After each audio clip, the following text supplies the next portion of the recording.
आपका स्वागत है एक बार फिर से ए फॉर एजुकेशन चैनल में। आज हम लोग करने जा रहे हैं क्लास 9th क्लास का चैप्टर 11 जो है वर्क एंड एनर्जी। अब आपको पता ही होगा वर्क क्या होता है। कोई भी चीज़ हम काम करते हैं उसको बोलते हैं वर्क करना। अब इसमें हम कुछ नए कंसेप्ट भी सीखेंगे कि वर्क पॉजिटिव भी हो सकता है, आपको पता है क्या, वर्क नेगेटिव भी हो सकता है, वर्क ज़ीरो भी हो सकता है। और ये सब वर्क को करने के लिए जो चीज़ लगती है उसको बोलते हैं हम एनर्जी। तो वो एनर्जी कहाँ से आती है, उस एनर्जी को किस तरीके से हम मापते हैं कि कैसे एनर्जी की फॉर्म क्या होती है क्या नहीं होती है, यही हम इस चैप्टर के अंदर देखेंगे। तो चलिए शुरू करते हैं। मैं आपको बताता हूँ, देखो इस चैप्टर में हम लोग क्या क्या चीज़ें करने वाले हैं पहले, ठीक है। और अगर जितना कंटेंट मैं आपको बता रहा हूँ आप कवर कर लेते हैं तो आपका चैप्टर पूरी तरह से कवर हो जाएगा, ठीक है। सबसे पहले देखिए हम देखेंगे कि वर्क होता क्या है, उसकी यूनिट क्या होती है। उसकी यूनिट होती है वर्क की क्या होती है 1 जूल। उसका फॉर्मूला क्या रहता है ये हम देखेंगे। फिर हम देखेंगे एनर्जी किस फॉर्म की होती है, एनर्जी के कितने अलग अलग फॉर्म्स होते हैं। जैसे हम इसमें देखेंगे एनर्जी अलग अलग तरीके से होती है। एक्चुअली एनर्जी होती क्या है, कैपेसिटी ऑफ डूइंग वर्क, काम करने की जो कैपेसिटी है, जो ताकत है, उसी को हम क्या बोलते हैं एनर्जी, ठीक है। ये आपका दिया है ना इसके अंदर, ये देखिए एनर्जी के जो दिया है हमारे को कि काम करने का जो कैपेसिटी होती है किसी काम को करने की वो होती है एनर्जी। वर्क को करने की जो काम करने की कैपेसिटी होगी, ठीक है। फिर आपका आता है कि फॉर्म्स ऑफ एनर्जी, कितनी तरीके की एनर्जी होती है। तो ये आपके आगे फॉर्म्स ऑफ एनर्जीज क्या क्या रहेंगे, ऐसे कि हीट एनर्जी हो सकती है, केमिकल एनर्जी हो सकती है, इलेक्ट्रिकल एनर्जी हो सकती है, सोलर एनर्जी, साउंड एनर्जी और मैकेनिकल एनर्जी, ठीक है। फिर आपका आता है एक अगला कॉन्सेप्ट, वो होता है हमारा पावर। पावर क्या होता है, किसी काम को करने में कितनी दर है, that is rate of doing work, उसको बोलते हैं हम पावर। और उसको हम किस में मेजर करते हैं, उसको हम मेजर करते हैं वॉट में, ठीक है। फिर देखिए फिर हम आगे क्या करेंगे, फिर हम मेन इसके अंदर हमारे को 2 चीज़ें और कवर करनी है। वो हमारे को जो कवर करनी है वो है हमारा एक काइनेटिक एनर्जी और दूसरा है पोटेंशियल एनर्जी। क्या है वो, काइनेटिक एनर्जी और दूसरा पोटेंशियल एनर्जी। और एक और इम्पॉर्टेंट चीज़ हमको करनी है वो होता है कॉमर्शियल यूनिट ऑफ एनर्जी। वो क्या होती है, वो होती है किलोवाट आवर, ठीक है। और उसकी वैल्यू आप याद कर लेना, वो होती है 3.6 × 10⁻⁶ जूल्स। ये बहुत इंपॉर्टेंट है। 1 किलोवाट आवर कैसे आता है वो हम अभी देखेंगे आगे कैसे निकालते हैं, ठीक है। तो चलिए शुरू करते हैं, work and energy chapter start करना शुरू करते हैं। तो सबसे पहले वर्क होता है क्या है, वर्क कोई भी चीज़ हम जो कर रहे हैं काम, उसी को हम वर्क बोलते हैं। मगर जैसा मैंने आपको बताया कि वर्क क्या होता है, वर्क पॉजिटिव नेगेटिव भी हो सकता है। वर्क की डेफिनेशन क्या होती है कि when a force act on an object and the object show displacement. इसका मतलब क्या है, जब कोई फोर्स किसी वस्तु पर काम करेगी और वो उस वस्तु के अंदर डिस्प्लेसमेंट हुआ। इस चीज़ का ध्यान रखिए, 2 चीज़ें बहुत ज़रूरी हैं, यही दोनों चीज़ ज़रूरी हैं कि उसके अंदर फोर्स काम करनी चाहिए और ऑब्जेक्ट मूव होना चाहिए। यानी जैसे कि मैं आपको एक एग्जांपल देता हूँ, आगे आएंगे वो सब एग्जांपल। अगर हम किसी दीवार को धक्का मार रहे हैं, एनर्जी तो लग रही है हमारी, मगर दीवार मूव नहीं करेगी, तो वहाँ पे वर्क डन हमारा नहीं होगा। वर्क कब होगा, मान लो मैंने एक पत्थर था उसे उठाया कहीं दूर फेंक दिया, तो उसको उठाने में एनर्जी लगी और उस पत्थर में मूवमेंट भी हुआ, तो यही हमारी होती है एनर्जी। फिर देखो इसमें क्या दिया, for doing work energy is required. Energy required होती है काम करने के लिए। अब वो एनर्जी आती कहाँ से, एनिमल्स में कैसे होती है, energy supplied by the food they eat. जो खाना एनिमल्स खाते हैं उनके थ्रू उनको वो एनर्जी मिलती है, ठीक है। और मशीनों के अंदर क्या करते हैं हम, फ्यूल डालते हैं, पेट्रोल डालते हैं। गाड़ी क्या चल रही है आपकी, पेट्रोल डाल दिया हमने उसके अंदर कुछ ऑयल डाल रहे हैं, हम डीजल डाल रहे हैं। जो घर की मशीनें होती हैं उसके अंदर भी हम लुब्रिकेटिंग ऑयल डालते हैं जिससे कि वो स्मूथली काम कर सके। तो काम करने के लिए हर चीज़ को फ्यूल चाहिए होता है, ठीक है। अब इसमें देखिए एक चीज़ आपको क्या दिया है, लास्ट लाइन पढ़िए आप, क्या दिया है, देखो ये लाइन क्या दी है हमारे को, not much work in spite of working hard. ये वाली लाइन जो है इसका मतलब क्या है, जो रीडिंग, राइटिंग, ड्राइंग, थिंकिंग, ये सारे काम ऐसे हैं इसके अंदर हम एनर्जी तो यूटिलाइज हो रही है हमारी, मगर बहुत ज़्यादा हमारा वर्क डन नहीं होता है। एंड ये सब क्या है, एनर्जी कंज्यूम कर रहे हैं, मगर साइंटिफिक वे में हम इसको बोलते हैं कि there is no work done in these things, ठीक है। हालांकि काम बहुत हो रहा है, आप रीडिंग कर रहे हैं, आप राइटिंग कर रहे हैं, ड्राइंग कर रहे हैं, आपका बहुत मेंटली वर्क लग रहा है, मगर साइंटिफिक लैंग्वेज में क्योंकि हम कोई मूवमेंट नहीं शो कर रहे हैं इसके अंदर, तो हमारा वर्क डन नहीं होता है, ठीक है। देखिए अब आपका क्या है, अब जैसे कि कुछ एग्जांपल दिए। अब एक इंसान है, मान लीजिए दीवार को धक्का दे रहा है, ठीक है, और पूरा उसने अपना एनर्जी लगा लिया, मगर हम फिर भी हम क्या बोलेंगे कि क्योंकि वॉल फोर्स को डिस्प्लेसमेंट नहीं हुआ, तो वो हम बोलेंगे वर्क डन इज 0, ठीक है। क्योंकि जो दीवार है अपनी जगह खड़ी की खड़ी रह जाएगी। इसी तरीके से किसी बाहरी चट्टान को अगर हम धक्का दे रहे हैं ठीक है, तो भी हमारा वर्क डन क्या होगा, वर्क डन हमारा क्या होगा, 0, नो वर्क डन। हेयर क्या होगा, नो वर्क डन। ठीक है, तो वर्क डन कब कहेंगे हम, उसके लिए कुछ कंडीशन होती है। तो वो कंडीशन क्या है आपकी, देखिए ये आपकी कंडीशन है, क्या क्या कंडीशन रहेंगी आपकी। पहला, a moving work is said to be done when a moving object come to rest. क्या हो सकता है, कोई चीज़ मूव कर रही थी, कोई गाड़ी चल रही थी, वो बंद हो गई। ठीक है, एक बॉल थी, वो रोल कर रही थी, रोल करते करते रुक गई। तो एक मूविंग ऑब्जेक्ट अगर रुक गया है तो हम बोलेंगे वर्क डन हुआ है। An object at rest start moving, कोई ऑब्जेक्ट था भाई, वो खड़ा हुआ था अपनी जगह पे था, फिर वो मूव करना शुरू हो गया। ठीक है, कोई पत्थर था, कोई बॉल थी, कोई भी वस्तु थी अपनी जगह पे खड़ी थी, फिर उन्होंने स्टार्ट कर दिया मूव करना, तो हम उसको बोलेंगे इसमें भी वर्क डन हुआ है। वेलोसिटी थर्ड है, velocity of an object change. Velocity का मतलब होता है स्पीड उसकी में चेंज आ जाए। जैसे आपने फुटबॉल का मैच देखा है, लोग फुटबॉल खेल रहे होते हैं, कभी स्पीड उसकी कम होती है, किसी ने लात मारी, किक किया उसको, तो इसकी स्पीड और तेज बढ़ गई, तो वेलोसिटी में क्या हो गया, बदलाव आ गया, चेंज हो गया। फिर वो कभी कभी धीरे धीरे स्पेस उसकी रुक भी जाती है, तो वो सब क्या होगा, इट मीन्स इसके अंदर वर्क डन हुआ है। फिर लास्ट पॉइंट आपका क्या होता है, shape of the object changes, उस ऑब्जेक्ट की शेप चेंज हो गई। जैसे कि मान लीजिए आपके पास एक फुटबॉल था, फुटबॉल को ही लेते हैं, उसकी आप उसको आपने बंद किया, मतलब हवा नहीं थी उसके अंदर, आपने उसको दबाया, उसकी शेप चेंज हो जाएगी। आपके पास कुछ कपड़े थे, कपड़ों को आपने स्क्वीज कर दिया, जैसे आप निचोड़ते हैं आप, उनकी शेप चेंज हुई, तो ये क्या हो गया, आपका वर्क डन कहलाएगा। ठीक है, अब देखिए मैंने क्या बताया था, scientific conception of work is done when force is applied on body and when that force produces motion under its influence. तो साइंटिफिक कंसेप्शन हमारा क्या कहता है कि वर्क डन कब होगा हमारा, व्हेन, देखिए दो चीज़ें होंगी, फोर्स शुड बी अप्लाइड, पहला काम है कि फोर्स अप्लाई होनी चाहिए उसके ऊपर, फोर्स शुड बी अप्लाइड। ठीक है, दूसरा काम क्या है, body should be displace, body के अंदर मूवमेंट होना चाहिए, बॉडी एक जगह से दूसरी जगह जानी चाहिए। तो ये दोनों कंडीशन बहुत इंपॉर्टेंट है किसी भी काम को करने के लिए। तो दोनों कंडीशन क्या बताएं आपकी, पहला काम क्या कि force is applied on a body, force apply होनी चाहिए बॉडी पे, and second it produces motion, उसको मोशन प्रोड्यूस करना चाहिए। यही दोनों चीज़ें आपकी यहाँ पे मेंशन की हैं कि फोर्स अप्लाई होनी चाहिए और बॉडी के अंदर मूवमेंट होना चाहिए।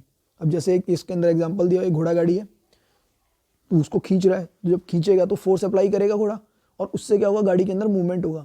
तो फिर क्या हुआ, मोशन ही हमारा मूवमेंट होता है ना, मूवमेंट होगा, तो इसको हम क्या बोलेंगे, यहाँ पे फोर्स अप्लाई हो रहा है। कुछ एग्जाम्पल लेते हैं हम वर्क डन के, जैसे कि देखिए example, work is done, work हम कब कहेंगे कि काम हुआ है, कब कहते हैं हम कि काम हुआ है। पहला केस क्या हो सकता है, a cyclist is pedalling the cycle, एक साइक्लिस्ट है वो साइकिल चला रहा है, तो उसकी साइकिल में मूवमेंट हो रही है, वो एक जगह से दूसरी जगह पहुंच गया है, यानी कि वहाँ पे कुछ काम हुआ है। ठीक है, अब एक a man lifting a load, एक आदमी है वो लोड उठा रहा है अपवर्ड एंड डाउनवर्ड डायरेक्शन। जैसे आपने जिम में देखा होगा, जिम में लोग वो डंबल वगैरह को ऊपर उठा रहे हैं, नीचे ले जा रहे हैं, या वो भारी भारी प्लेट्स को उठाते हैं, ऊपर नीचे ले जा रहे हैं। ठीक है, तो उस केस में वर्क डन हो रहा है, क्योंकि वो भारी वस्तुओं को उठा रहे हैं या नीचे रख रहे हैं। ज़रूरी नहीं, हम इसका एग्जाम्पल है, कुछ और भी, आप अपना बैग उठाते हैं, स्कूल के बच्चे बैग उठाया, तो वो एक एग्जाम्पल हुआ, आपने बैग जब क्लास में जाते हैं बैग उठा के आपने नीचे रख दिया, वो भी एक एग्जाम्पल है कि वर्क डन हुआ है। अब क्या केसेस हैं कि वर्क डन नहीं होगा, एक कुली है, उसने कुछ सामान को अपने सर के ऊपर रखा हुआ है, अगर वो अपने सर के ऊपर लेके जा रहा है तो देखो कायदे से जो सामान है वो उसके सर के साथ साथ मूव कर रहा है, उस केस में हम ये मानेंगे कि हेड उसका एक स्टेशनरी पोजीशन पर है, किसके साथ, जो भी लोड उसने उठा रखा है, इसीलिए ये हमारा वर्क डन नहीं आता है, इसको हम बोलेंगे वर्क डन नहीं हुआ। इस चीज़ को बेहद इंपॉर्टेंट है, इसको कर लेना, क्वेश्चन कई बार आता है कि वर्क डन कब नहीं मानेंगे। जैसे कि एक कुली है, एग्जाम्पल में ये दे देगा कि कुली है, उसने हम सर के ऊपर कुछ लोड उठाया हुआ है, अब आपको बताना है कि क्या वर्क डन हुआ है या नहीं हुआ है, तो क्या होगा, ये वर्क डन नहीं होगा। दूसरा एग्जाम्पल मैं आपको ऑलरेडी बता चुका हूँ, एक आदमी है, मान लो कोई भारी चट्टान को धक्का दे रहा है, तो क्या वर्क डन होगा, तो वर्क डन नहीं होगा। ठीक है, ये दोनों एग्जाम्पल आपको ध्यान से याद कर लेने हैं। या किसी दीवार को हम धक्का मार रहे हैं तो दीवार में मूवमेंट क्योंकि हुई नहीं, इसलिए वर्क डन हो गया आपका 0। अब देखिए नेक्स्ट चीज़ करते हैं, work done by a fixed force. ये इंपॉर्टेंट मेन यही है कि अगर फिक्स फोर्स है वो लग रही है तो वर्क डन को हम कैसे शो करते हैं। हमने दो चीज़ें देखी थी वर्क डन के लिए, पहली बात तो उसमें फोर्स अप्लाई होना चाहिए और डिस्प्लेसमेंट मूवमेंट होनी चाहिए। ठीक है, तो यही आपके वर्क का फॉर्मूला रहता है। क्या रहता है, वर्क डन को हम क्या बोलेंगे, work done is when, work done हमारा क्या हो गया, वर्किंग, देखिए वर्क डन हमारा force into displacement, work done is in a moving body, किसके इक्वल होगा वर्क डन हमारा, work done in a moving body is equal to the product of force and displacement. Force जितनी power से force लगाई जा रही है, displacement जो मूवमेंट हो रहा है। मान लीजिए बॉक्स है, यहाँ पे एक बॉक्स दिया पड़ा है, ये जो आपको बॉक्स दिया है, इस बॉक्स के अंदर आपने जब जैसी फोर्स लगाया, कुछ फोर्स इस डायरेक्शन में लगा, इधर को लगा, इस डायरेक्शन में लगा, तो ये मूव करके इधर आ गया और आगे आ गया। पहली पोजीशन उसकी क्या थी, ये थी, अब कहाँ पे आ गया वो, यहाँ आ गया। तो कुछ डिस्प्लेसमेंट हुआ, कुछ दूरी उसने तय की, इसका मतलब उसके अंदर डिस्प्लेसमेंट हुआ, तो हम इसको बोलेंगे कि ये वर्क डन हो गया उसका। ठीक है, अब इंपॉर्टेंट चीज़ ये है कि वर्क डन की यूनिट क्या होती है। ठीक है, वर्क डन की यूनिट होती है न्यूटन मीटर, या हम उसको जूल्स भी बोलते हैं। तो ये बेहद इंपॉर्टेंट है, याद कर लेना। Unit of work, unit of work क्या होगी आपकी, न्यूटन मीटर, और हम उसको जूल्स भी बोलेंगे। और उससे भी ज़्यादा इंपॉर्टेंट है इसकी डेफिनेशन, एक जूल की डेफिनेशन होती क्या है। ठीक है, क्या होती है एक जूल की डेफिनेशन, देखो क्या रहेगा आपका, ये डेफिनेशन आप लिख लेना। व्हेन, ये आपकी direction definition, when a force of 1 newton moves a body through a distance of 1 metre in its own direction, then the work is known to be as 1 joule. मतलब क्या हुआ, जब 1 न्यूटन की फोर्स है किसी भी वस्तु पे लग रही है और वो उसके डिस्टेंस को 1 मीटर से डिस्प्लेस कर देती है उसी डायरेक्शन में जिस डायरेक्शन में फोर्स लगा है। देखो यहाँ पे क्या क्या चीज़ें हैं, देखो ये जो डायरेक्शन था फोर्स का, एक ये कोई एक मास है, इसको हम बोलेंगे, ये एक ऑब्जेक्ट था, यहाँ पे था, अब इसको मूव कर दिया 1 मीटर, यहाँ चला गया, और डिस्टेंस कितना हुआ 1 मीटर। ठीक है, और उसमें फोर्स कितनी लग रही थी 1 न्यूटन की। ठीक है, तो 1 जूल किसके बराबर हुआ, 1 न्यूटन की फोर्स लगी, 1 न्यूटन की फोर्स लगी और 1 मीटर का डिस्प्लेसमेंट हुआ, तो हमारा बन गया 1 joule is equal to 1 newton metre. ठीक है, इसको ऐसे ही याद करना है कि 1 जूल आपका क्या रहेगा, when 1 Newton, force of 1 newton moves a body, कोई भी ऑब्जेक्ट है या बॉडी है उसको 1 मीटर के डिस्टेंस से मूव कर देता है, किस डायरेक्शन में, जिस डायरेक्शन में फोर्स लगा। इसमें आप ध्यान रखिएगा, यहाँ पे फोर्स इस डायरेक्शन में लगा है तो मूवमेंट भी इस डायरेक्शन में ही होगी। ठीक है, अगर डायरेक्शन अलग हो जाएगा तो वो नेगेटिव फोर्स हो जाएगी, वर्क डन हमारा नेगेटिव हो जाएगा। ठीक है, देखिए, तो whenever the work is done against gravity, जब ग्रेविटी के अगेंस्ट वर्क डन होगा तो उसका जो वो रहेगा, the amount of work done is equal to the product of weight of body और वर्टिकल डिस्टेंस। कितना ऊपर गया उसके अंदर हम ये जगह भूल जाएंगे कि उसने कितना रास्ता ट्रेवल किया। ठीक है, डायरेक्टली वो हाइट पे डिपेंड करेगा। उस केस में हमारा क्या हो जाएगा, वर्टिकल डिस्टेंस हम देखेंगे, तो देखो वहाँ पे क्या बन जाएगा हमारा, इस चीज़ को याद कर लेना। अब क्या हो जाएगा आपका वेट, हमारा क्या हो जाएगा mgh, मास इंटू g यानी ग्रेविटी इंटू हाइट, कितनी बॉडी तक उनने मूव किया है। ठीक है, अब जो अमाउंट है किन किन चीज़ों पे डिपेंड करेगा, जो वर्क डन का अमाउंट है वो किन किन चीज़ों पे डिपेंड करता है। पहली चीज़ वो डिपेंड करेगा आपका मैग्नीट्यूड ऑफ फोर्स, कितना फोर्स लगाया जा रहा है। जितना ज़्यादा फोर्स लगेगा वर्क डन भी उतना ज़्यादा होगा, और जितना फोर्स कम लगेगा वर्क डन उतना कम लगेगा। इस चीज़ को याद रखना, greater the force greater the amount of work.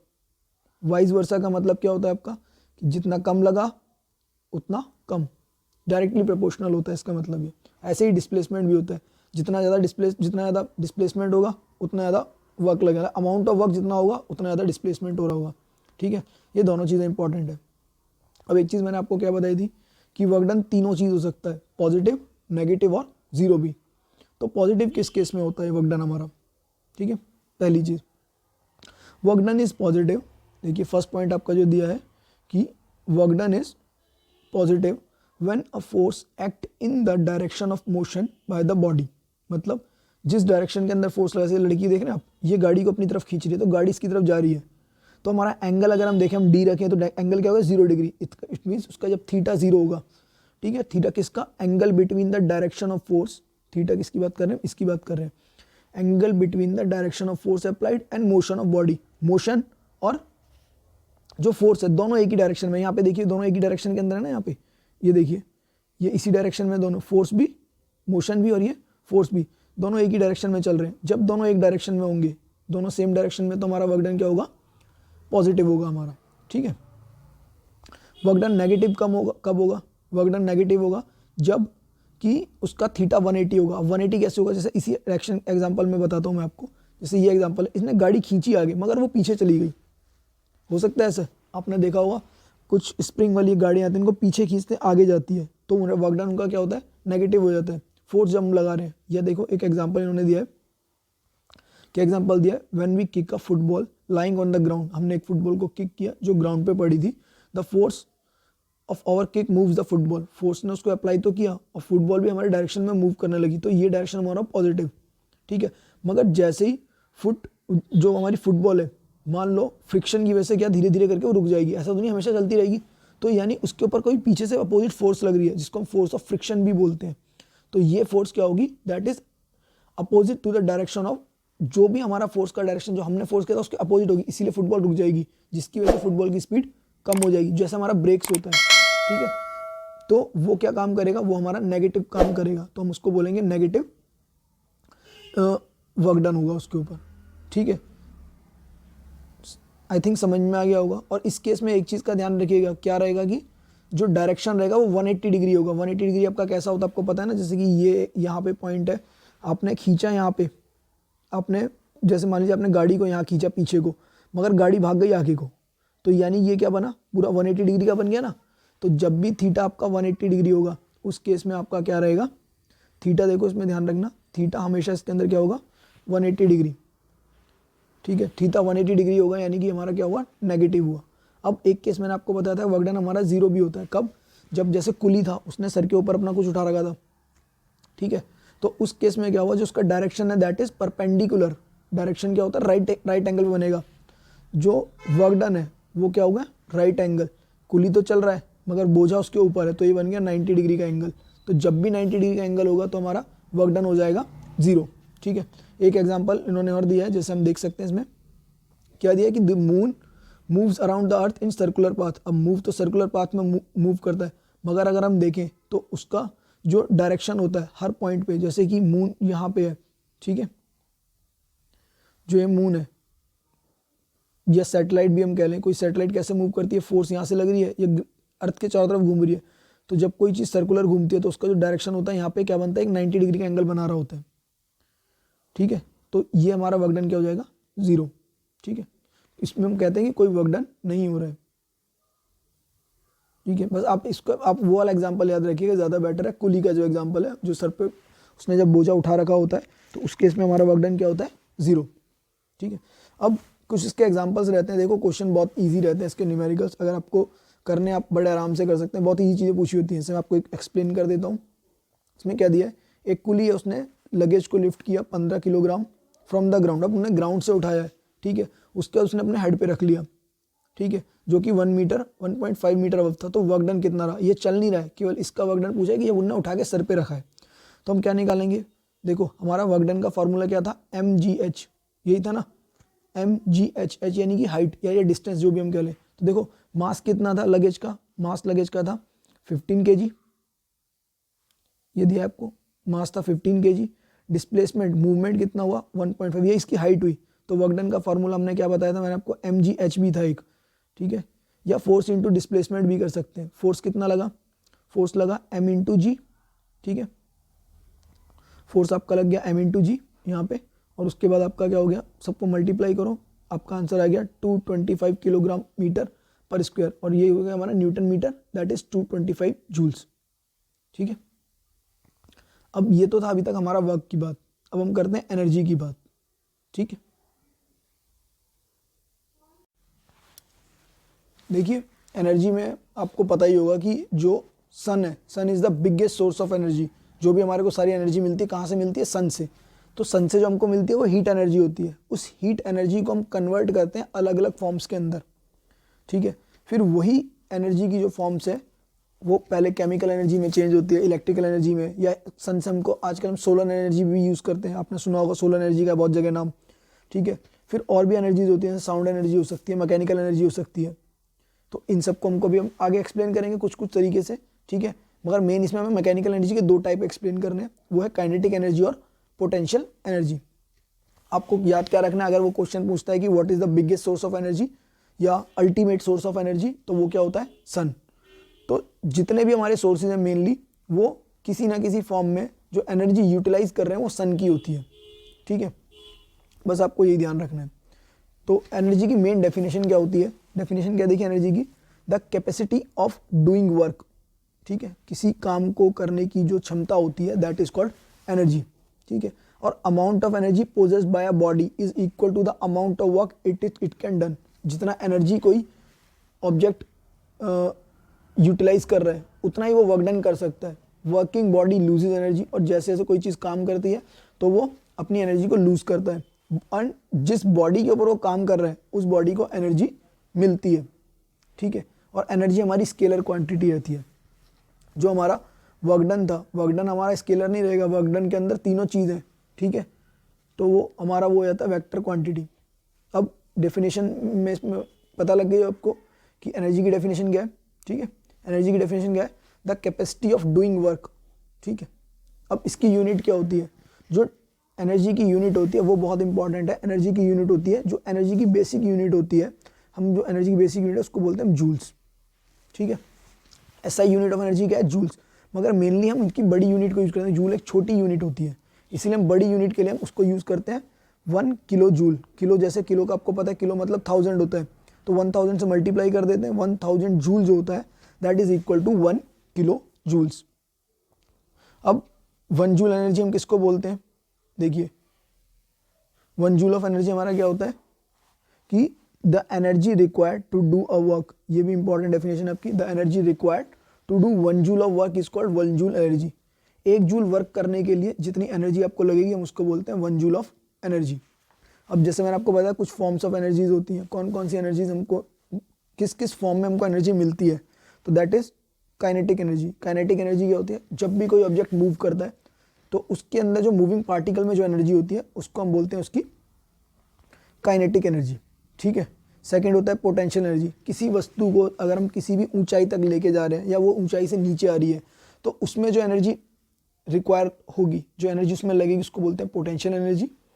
ठीक है, उसके बाद आपका आता है थर्ड, आपका आता है हीट एनर्जी। हीट एनर्जी आपकी क्या होती है, आपको पता है, जैसे ऊष्मा होती है, गर्मी है, गर्मी के अंदर एनर्जी होती है तो उसको बोलते हैं हीट एनर्जी। फिर आता है केमिकल एनर्जी, जैसे केमिकल सेल्स के अंदर होता है, केमिकल्स के थ्रू जो एनर्जी होती है, जो आपके बैटरी सेल वगैरह होते हैं उनके अंदर केमिकल एनर्जी होती है। इलेक्ट्रिक एनर्जी, विद्युत, बिजली, बिजली है वो भी एक एनर्जी की फॉर्म है।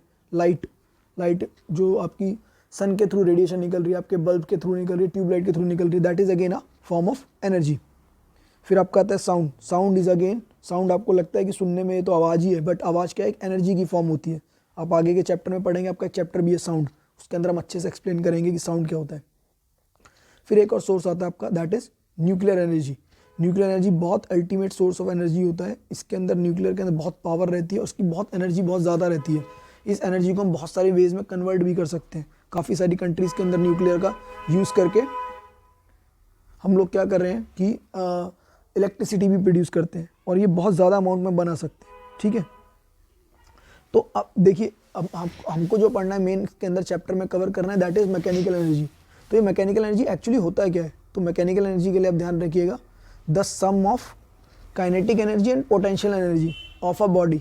एक जो कोई भी वस्तु है उसकी जो काइनेटिक एनर्जी है, जो मूवमेंट में जो एनर्जी लग रही है, और जो उसकी पोटेंशियल एनर्जी है, ठीक है, उन दोनों एनर्जी को जब हम जोड़ते हैं तो हम उसको बोलते हैं उसकी मैकेनिकल एनर्जी।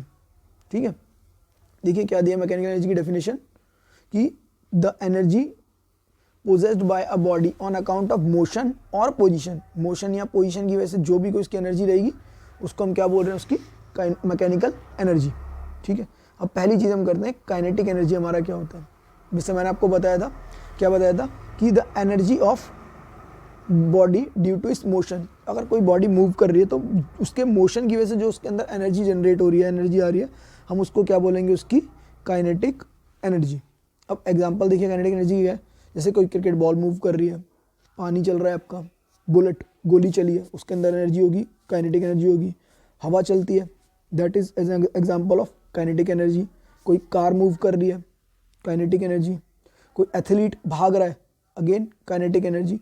पत्थर मूव कर रहे हैं, मूवमेंट हो रही है, पत्थरों में गिर रहे हैं पत्थर इधर से उधर, that is again example of kinetic energy. ठीक है, तो देखिए जैसा कि हम अभी इसका एग्जांपल देख रहे थे, काइनेटिक एनर्जी कितनी अलग अलग फॉर्म की होती है वो इसके अंदर एक्सप्लेन किया डायग्राम के अंदर। जैसे कि एक लड़का भाग रहा है तो ये काइनेटिक एनर्जी हो गई। बॉल, मूविंग बॉल है, उससे जो विकेट थी, स्टैंडिंग विकेट थी, वो मूव हो गई मूविंग बॉल से, वो काइनेटिक एनर्जी है। कोई एयरक्राफ्ट उड़ रहा है, वो भी एक क्या है, इसे एयरक्राफ्ट में इन्होंने दिखाया नहीं है, मान लीजिए प्लेन उड़ रहा है, एग्जाम्पल दिया इन्होंने, तो वो भी क्या हो गया, एक काइनेटिक एनर्जी का एग्जाम्पल हो गया। ठीक है, अब काइनेटिक एनर्जी हमारी होती क्या है? Kinetic energy directly proportional to the mass and square of velocity. Kinetic energy आपने पढ़ा होगा, वैसे आपको फार्मूला याद होगा अगर, तो काइनेटिक एनर्जी होती है हमारी हाफ mv²।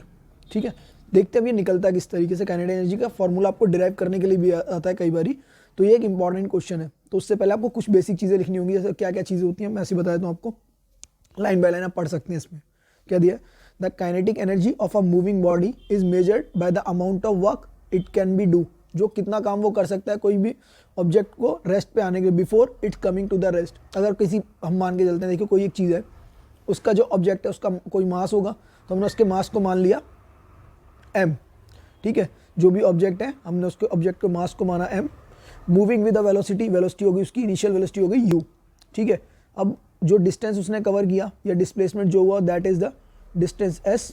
जो डिस्टेंस हमारा कवर हुआ वो हमारा डिस्टेंस हो गया s। उसके बाद जो उसकी फोर्स थी दैट इज फोर्स। ये सारी कुछ बेसिक चीज़ें हैं। ठीक है, तो आपका देखो जो वर्क डन होता है वो हमारा किसके बराबर था? वर्क डन हमारा किसके बराबर होता है? फोर्स इंटू डिस्प्लेसमेंट, ये हमारा वर्क डन होता था। और फोर्स हमारी क्या होती थी? मास इंटू एक्सेलरेशन, ये थी force into mass into acceleration. ठीक है, तो इनके बीच में एक रिलेशन है, आप लोगों ने ऑलरेडी मोशन चैप्टर में किया होगा। क्या रिलेशन आपने पढ़ा था? वो आपने एक रिलेशन पढ़ा था कि v² - u² equal to 2as। ठीक है, यहाँ से जब हम इसको निकालते हैं, s की वैल्यू अगर हम निकालेंगे तो वो हमारी क्या हो जाती है? आपने क्या करना है, देखो v² u² है, 2a को इसके अपॉन में लेके चलेगा, अपॉन में 2a आया, जब यहाँ से इधर जाएगा क्योंकि मल्टीप्लाई था, यहाँ से हटेगा इधर आ जाएगा, तो s की वैल्यू हमारी क्या हो जाएगी? s की वैल्यू हो जाएगी s is equal to v² - u² upon में 2a। तो हमारा ये हो जाएगा s is equal to s यानी डिस्प्लेसमेंट कितना होगा? v² - u² अपॉन में 2a। अब हम इसके अंदर वैल्यू डालते हैं किसकी? आपकी। देखो अगर हम बाकी वर्क डन हमारा क्या था? वर्क हमारा क्या था? Force into displacement. तो हमने डिस्प्लेसमेंट s की वैल्यू यहाँ पे डाल दी, तो हमारा फोर्स किसके बराबर हो गया? m इंटू ए अपॉन में s की जगह पे क्या हो गया? v² - u² अपॉन में 2 हमने ये डाल दिया। तो अब इसको जब मल्टीप्लाई करेंगे हमारा आपका फार्मूला ऑटोमेटिकली ड्राइव हो जाएगा। m अपॉन में 2 आ गया, v² - u², 1/2 m v² - u²। आपका फार्मूला डिराइव होके आ जाएगा ये वाला। ठीक है, मगर हमको पता है अगर मान लो कोई भी ऑब्जेक्ट है वो इनिशियल वेलोसिटी उसकी थी 0, स्टार्ट वो 0 से हो रहा था। ठीक है, तो अगर हम यहाँ पर इस फॉर्मूले के अंदर उसकी वेलोसिटी को 0 रख देते हैं, इसको हमारे 0 कर देंगे हम, तो हमारा क्या बचेगा? 1/2 हाफ mv²। तो वर्क डन हो जाएगा हाफ 1/2 हाफ mv², और उसी चीज़ को हम उसकी काइनेटिक एनर्जी बोलते हैं। ठीक है, 1/2 हाफ mv²। देखो आपको करना कुछ नहीं है इसके अंदर, आपको बस ये 3 इक्वेशन याद रखनी है। पहली इक्वेशन आपकी क्या थी कि वर्क डन हमारा होता है फोर्स इंटू डिस्प्लेसमेंट, और फोर्स हमारी थी m इंटू ए। तो अगर हम वर्क डन को निकालेंगे तो हमने एक चीज़ पढ़ी थी f इंटू m इंटू ए हो जाएगा। यहाँ से हमने इधर से हमने s की वैल्यू निकाल ली, s हमारा हो गया v² - u² अपॉन में 2a, उसको हमने यहाँ पे पुट कर दिया। तो वर्क डन हमारा क्या आ जाएगा? देखो यहाँ पे a से a कैंसिल हुआ, a से a कैंसिल हुआ, तो वर्क डन हमारा हो गया m/2 v² - u²। और इसी को हम बाद में हम क्या लिख सकते हैं? जब हमको पता लगा कि जो हमारी इनिशियल वेलोसिटी है u जो है हमारा ये 0 है, तो हमारा आंसर हो गया 1/2 हाफ mv²। यही हमारा वर्क डन होता है और यही हमारी काइनेटिक एनर्जी होती है।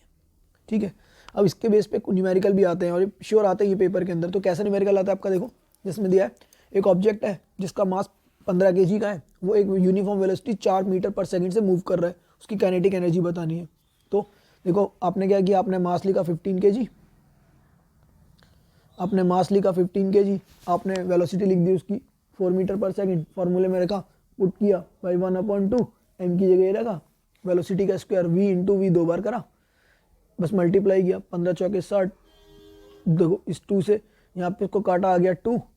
ठीक है, 15 चौके 60, 60 दूनी 120 जूल्स आपकी आ गई एनर्जी। ठीक है, यही रहता है सिंपल क्वेश्चन, इसी तरीके के आएंगे आपके।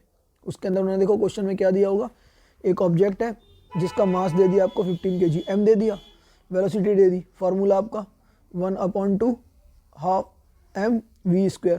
m की वैल्यू यहाँ डालो, वेलोसिटी की यहाँ डालो, जो कट रहा है काटो, आंसर आपका निकल जाएगा। ठीक है, अब आते हैं पोटेंशियल एनर्जी पे। अब इससे हम एक इंपॉर्टेंट चीज़ और करनी है हमारे को, कॉमर्शियल यूनिट क्या होती है एनर्जी की, तो लास्ट में हम एंड में उसे कवर करेंगे, बहुत इंपॉर्टेंट है, उसे जरूर कर लेना, वो आता है पेपर के अंदर। ठीक है, उससे पहले एक चीज़ और कर लेते हैं हम, वो होता है हमारा पोटेंशियल एनर्जी। देखो पोटेंशियल एनर्जी मैंने जैसे आपको पहले ही बताया था क्या होता है, energy of body due to its position और चेंज इन शेप। किसी भी चीज़ के अंदर उसकी पोजीशन की वजह से अगर बदलाव आ रहा है या उसकी शेप में कोई चेंज आ रहा है, हम उसको उसकी बोलते हैं potential energy.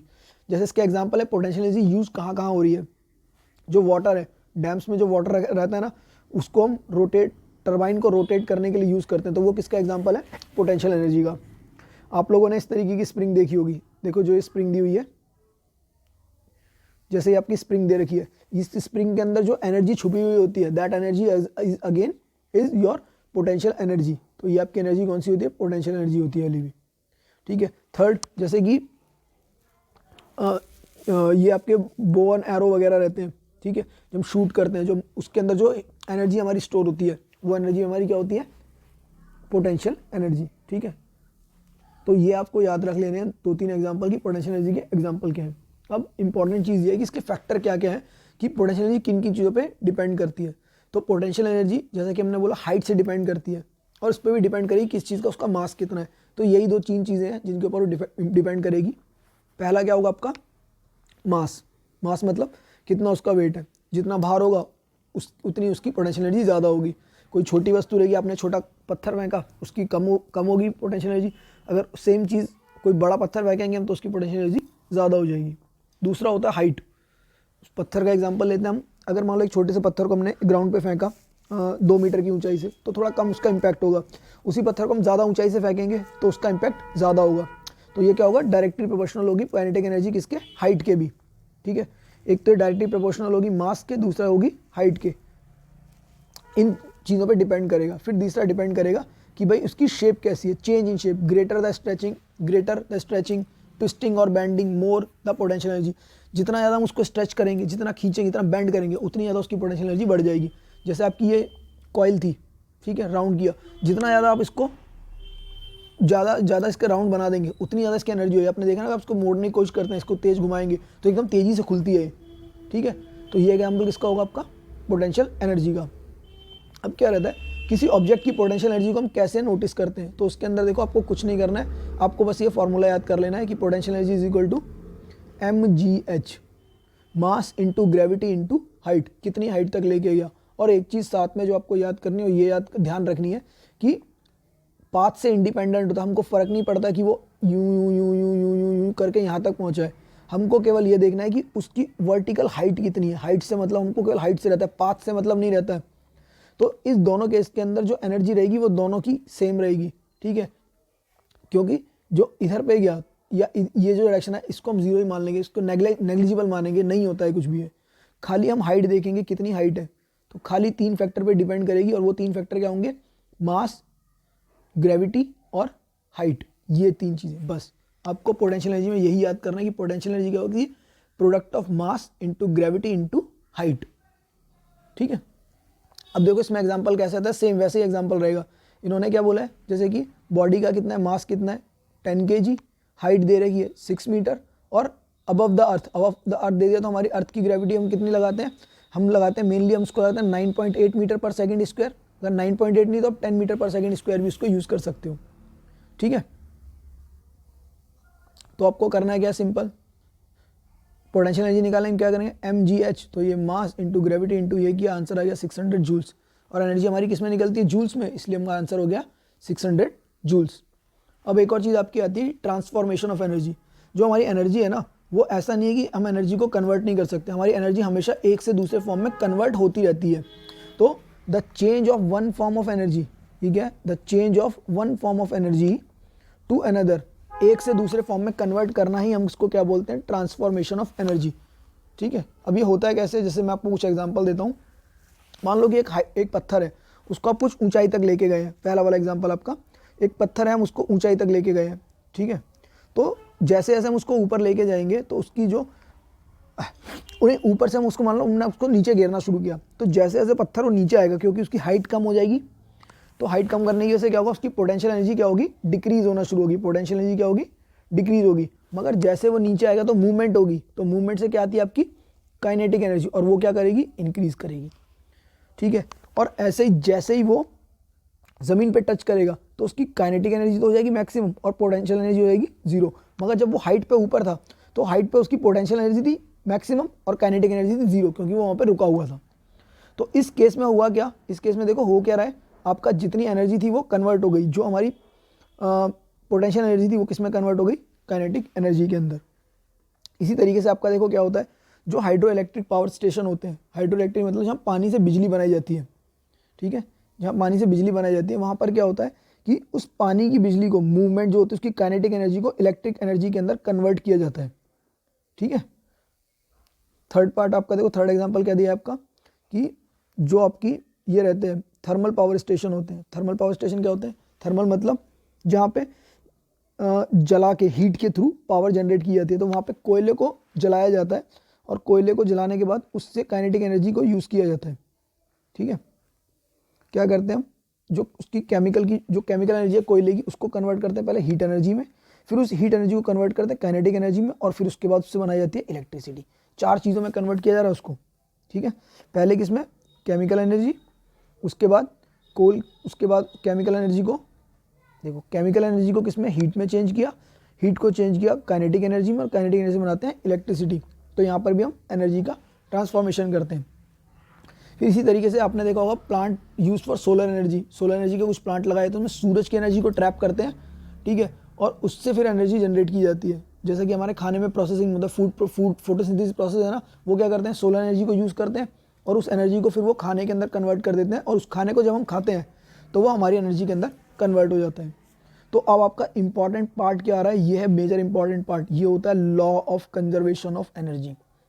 Law of conservation का मतलब कोई भी फॉर्म, बस आपको मेन इंपॉर्टेंट क्या करना है, energy can neither created nor destroy. Energy को हम ना बना सकते हैं ना हम उसे खत्म कर सकते हैं, एनर्जी को केवल हम ट्रांसफॉर्म कर सकते हैं। तो whenever energy changes from one form to another, तो total amount of energy remains constant. Energy का जो टोटल अमाउंट है वो सेम रहता है, उसी को हम क्या बोलते हैं, उसी को हम बोलते हैं conservation of energy. Law of conservation energy यही कहता है कि कोई भी है एनर्जी को हम ट्रांसफॉर्म कर देते हैं। हाँ, मगर इसमें एक चीज़ और रहती है, ऑल्दो सम एनर्जी में बी वेस्टेड, कुछ एनर्जी इसमें वेस्ट भी हो जाती है, क्योंकि भाई देखो जब कोई ऑब्जेक्ट है या कोई इंसान है या कोई जानवर है तो वो कुछ काम करेगा तो उसको अपने काम करने में भी कुछ एनर्जी लगती है, तो वो एनर्जी वेस्ट होती है। अदरवाइज जो टोटल एनर्जी है वो क्या रहती है हमारी, रिमेन्स कांस्टेंट। यही हमारा रहता है law of conservation of energy. जैसे एक एग्जांपल लेते हैं हम लोग, मान लो कोई पत्थर है, उसको हम हाइट पे ले गए तो उसकी कुछ एनर्जी होगी, जैसे मैंने भी आपको बताया था, जब जैसे वो नीचे गिरेगा तो जो उसकी स्टार्टिंग में क्या था, उसमें स्टार्टिंग में उसकी पोटेंशियल एनर्जी ज़्यादा थी और काइनेटिक एनर्जी जीरो होती है। जैसे जैसे वो नीचे गिरना शुरू करेगा तो उसकी काइनेटिक एनर्जी बढ़ने लगेगी और पोटेंशियल एनर्जी जीरो हो जाएगी, और एक टाइम ऐसा आएगा कि जैसे ही ज़मीन को टच करेगा तो पोटेंशियल एनर्जी, क्योंकि हाइट तो जीरो हो गई तो पोटेंशियल एनर्जी हो जाएगी जीरो और काइनेटिक एनर्जी मैक्सिमम हो जाएगी। देखिए एक एग्जाम्पल के थ्रू बताते हैं। मान लीजिए कि एक बॉल है, शुरू में क्या थी, वो रेस्ट पर थी तो पोटेंशियल एनर्जी ऊपर थी, तो उसकी पोटेंशियल एनर्जी कितनी 20 जूल्स थी और काइनेटिक एनर्जी थी जीरो। तो टोटल सम ऑफ एनर्जी क्या बताया था हमने, mechanical energy potential energy plus kinetic energy, ठीक है। टोटल क्या था आपका, potential energy plus kinetic energy, तो ये 20 जूल ही रहेगा। जैसे ही वो ए से बी पॉइंट पर आई तो हाइट कम हुई, हाइट कम होने की वजह से क्या हुआ, 5 जूल एनर्जी उसकी कम हो गई, ठीक है। तो जो हाइट की वजह से 5 जूल एनर्जी कम हुई वो उसकी कन्वर्ट हो गई किस में आ गई, काइनेटिक एनर्जी में। तो मगर टोटल कितना रहेगा, 20 रहेगा, 15 + 5 20। थर्ड, जब वो सी पोजीशन पे आई तो उसकी हाइट और कम हुई तो एनर्जी रहेगी 10 जूल्स, मगर जैसे ही वो नीचे आई तो स्पीड भी बढ़ जाएगी तो काइनेटिक एनर्जी बढ़ गई, वो कितनी हो गई 10 जूल्स हो गई। तो टोटल कितना हो गया, फिर दोबारा 20 जूल्स हो गया, ठीक है।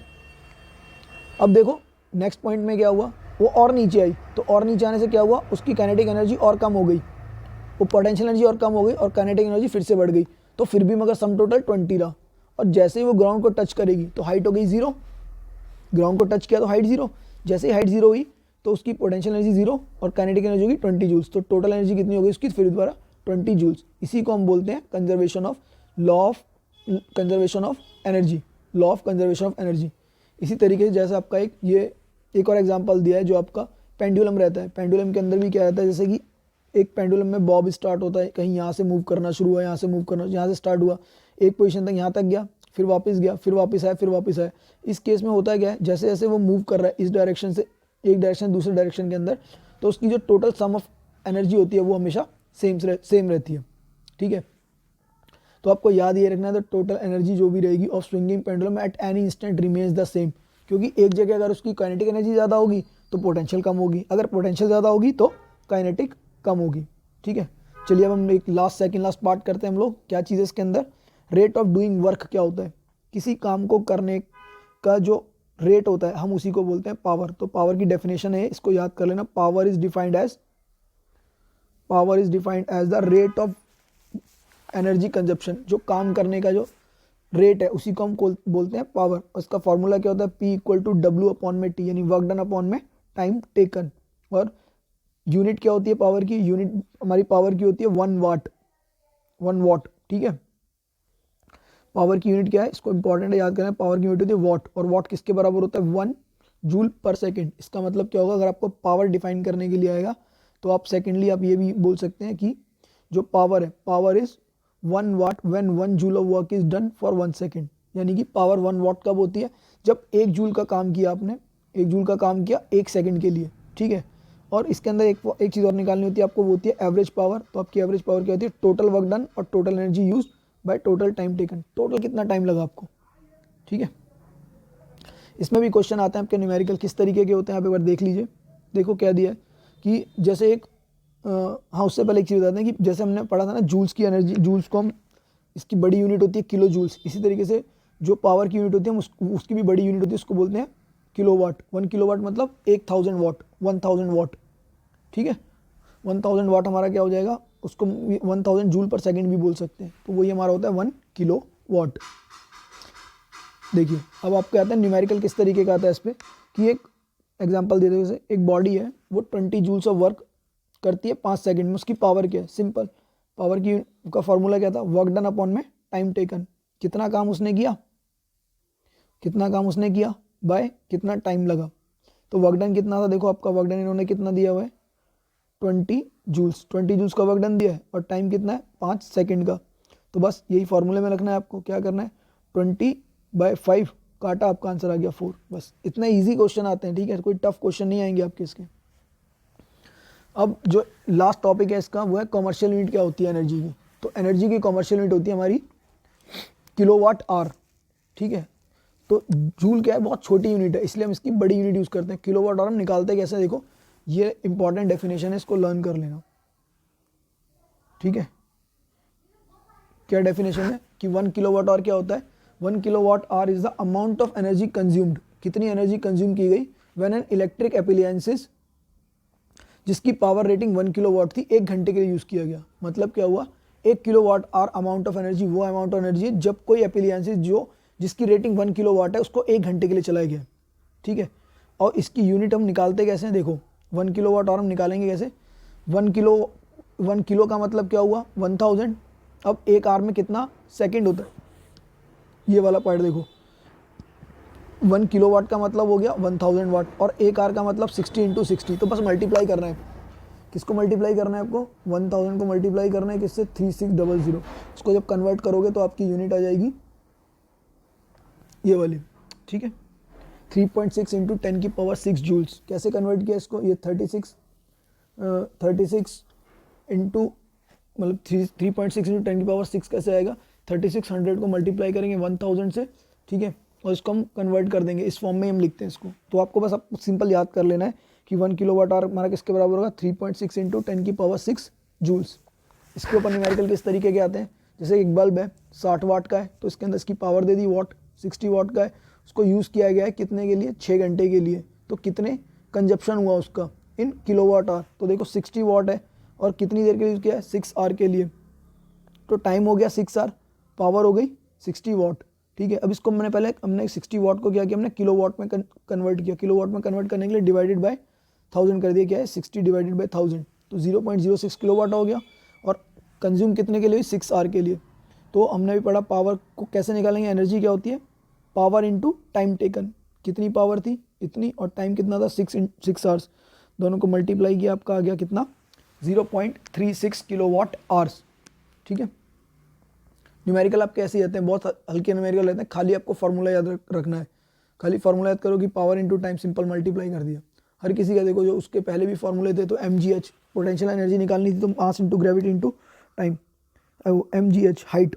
ठीक है, ऐसी काइनेटिक एनर्जी के लिए मास दिया होगा, वेलोसिटी दी होगी।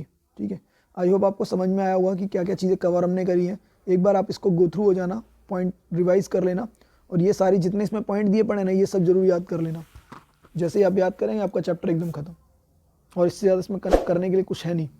ठीक है, आई होप आपको चैप्टर अच्छे समझ में आया होगा। ए फॉर एजुकेशन में आने के लिए आपका बहुत बहुत धन्यवाद। फिर मिलते हैं नेक्स्ट वीडियो के साथ में, उसमें हम एक नेक्स्ट चैप्टर कवर करेंगे। ठीक है, चलिए धन्यवाद।